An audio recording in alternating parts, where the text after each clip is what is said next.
Kaag sa good vibes sa katapusan na sa sining bulan sa Agosto pati gayon ang ika-5 nga Tanduay Bacolod Rum Festival. Pila ka mga OPM artists magadugang hatag kalipayan sa among selebrasyon. Yaring report.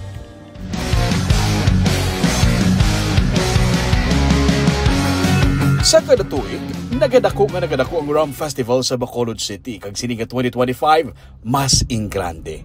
Ang rum hindi lang isa ka ilimnon nga gikan sa tubo.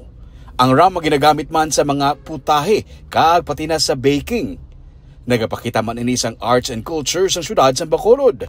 Sunod sa kay Councilor M. Ang author sang ordinansa nga nagsugod sang Rum Festival, ang selebrasyon magatib-ong man sang turismo kag ekonomiya sang syudad.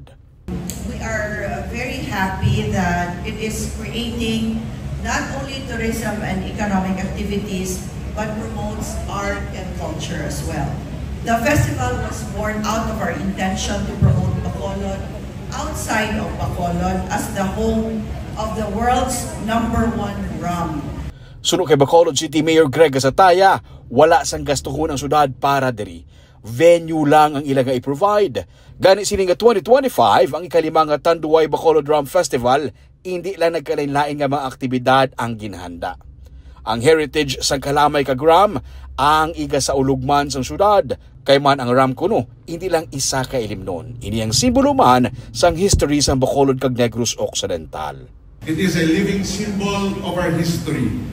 From the filter fields of Negros to the distilleries that transform sugarcane into world-class spirits, rum has sustained our economy, flavored our festivities, and inspired our creativity for generations. May live performances man ni Zach Tabuldo, Emil Sol, Robledo Timido, kag Mayonnaise nga band.